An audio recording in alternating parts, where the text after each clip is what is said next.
오늘 수요일 새벽 하나님 말씀은 사무엘하 4장 9절부터 12절까지 말씀을 중심으로 하나님의 공의 다윗의 정의라는 제목으로 말씀의 은혜를 함께 나누고자 합니다. 오늘 우리가 함께 묵상한 사무엘하 4장 9절부터 12절의 말씀은 북이스라엘 왕 이스보셋을 암살하고 보상을 기대하며 다윗에게 나온 두 지휘관 레갑과 바하나의 비극적인 최후를 기록하고 있습니다. 레갑과 바하나는 밤새도록 피 묻은 이스보셋의 머리를 들고 유다의 왕 다윗이 있는 헤브론에 도착했습니다. 그들의 얼굴에는요, 보상에 대한 기대감으로 가득했을 것입니다. 다윗의 정적을 제거했으니, 다윗이 피 흘리지 않고 우리가 대신 정적을 제거해 줬으니 우리가 얼마나 큰 상급을 받겠느냐 하면서 아주 큰 기대감을 가지고 달려왔습니다. 이들은 자신들의 주군을 배신하고 살해한 극악무도한 행위를 마치 다윗의 원수를 갚아준 의로운 행위처럼 포장했습니다. 이스보셋의 죽음으로 다윗이 곧 이스라엘과 북이스라엘과 남유다 온 이스라엘의 왕이 될 것이니 얼마나 큰 상급 또는 얼마나 좋은 자리를 보장받겠느냐라는 기대감이었던 것이죠. 그런데 다윗의 반응은 그들의 예상을 어떻게 했습니까? 완전히 뒤집었습니다. 9절 말씀에서 다윗은 하나님의 살아계심을 두고 맹세하는데 이것은 인간적인 이해타산이 아닌 하나님의 공의로운 심판을 이야기하고 있는 것입니다. 그러면서 다윗은 예전에 어떤 일이 있었는지 아느냐? 과거의 사례를 언급합니다.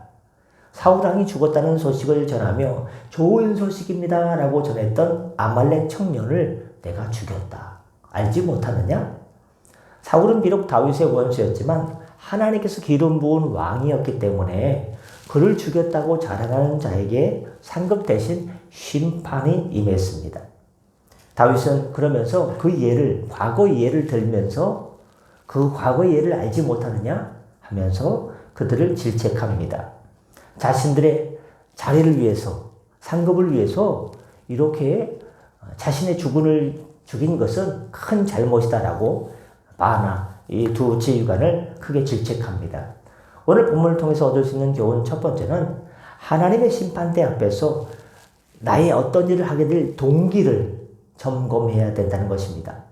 하나님의 나라를 위해서 하나님의 뜻이 이루어지고 하나님의 공의가 전파되는데 내가 이 일을 한 것이냐, 아니면 나 잘되라고 나의 유익을 위해서 나의 탐욕과 나의 탐심을 위해서 내가 이 일을 시작하느냐, 그 일에 시작되는 동기를 정확하게 한번 짚어보라 이 말입니다. 하나님의 영광을 위해서 그 일을 시작했느냐, 아니면 나의 유익을 위해서 이 일을 시작했느냐, 그 동기가 하나님의 영광을 위해서 시작된 것이 아니라 나의 유익을 위해서, 내 편의를 위해서 시작된 것이라면 그것은 잘못된 것이다 이 말입니다.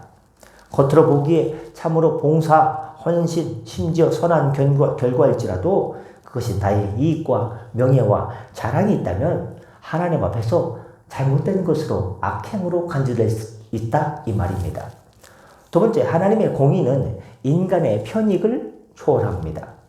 다윗은 이스보셋의 죽음이라는 것이 정치적으로 볼 때요, 자신에게 유리한 일일 수 있습니다. 왜냐하면 북이스라엘을 통일하고 남유다를 통일하고 남북 온 이스라엘을 통일하는데 걸림돌이 되는 이스보셋을 대신 죽여줬으니까 정치적으로는요, 알아서 그냥 잘된 격이 됐으니까 통일왕국을 이루는데 좋아 보일 수 있습니다. 그러나 다윗은 자신의 편익을, 개인의 이익이나 정치적 편익을 따르지 않고 하나님의 공의를 먼저 생각하고 그것을 선택했습니다. 하나님의 공의는 우리의 계산이나 진리를 훨씬 뛰어넘는 것입니다. 그리스도인들은 나의 이익이 아니라 이익되는 일이 아니라 하나님 앞에서 어떤 것이 공의로운 일이냐, 어떤 것이 바른 길이냐, 어떤 것이 옳은 일이냐를 먼저 살펴봐야 됩니다. 그래서 눈앞에 보이는 이익보다 영원한 공의를 택하시길 바랍니다. 끝으로 하나님의 역사는 폭력이 아닌 거룩함 속에서 완성되어져야 한다는 것입니다. 레갑과 바하나는 폭력과 암살이라는 세상적인 방법, 잠을 자고 있는데, 낮잠을 자고 있는데 몰래 들어가서 칼로 찔렀죠. 또 그리고 목을 베어가지고 그것도 막 도망치지 않았습니까? 폭력적인 방법. 그것으로 다윗의 왕국을 앞당기려 했지만 다윗은 그들을 처단함으로써 청년들아 들어와라, 얘들을 갖다가 처단하도록 해라 하니까 12절 뭐 합니까?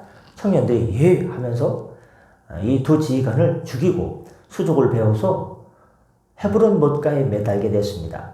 그리고 이스보셋의 머리를 갖다가 가져다가 헤브론에서 아브넬의 무덤, 아브넬 누굽니까? 사울의 군대 총사령관이 묻혀있는 그 무덤가에 매장하였더라. 쉽게 얘기하면 장례를 치루어 주었다는 것입니다. 그렇습니다. 하나님의 역사는 폭력이 아니라 하나님의 거룩함 속에서 완성되어져야 됩니다.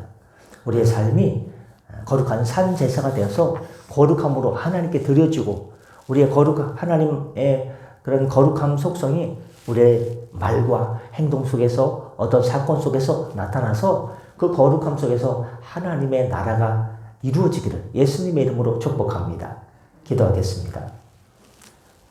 공의롭고 신실하신 주님, 다윗이 악행을 단호히 심판하고 하나님의 공의를 세운 것처럼 저희도 세상의 유혹과 악한 동기에 흔들리지 않게 하여 주시옵소서.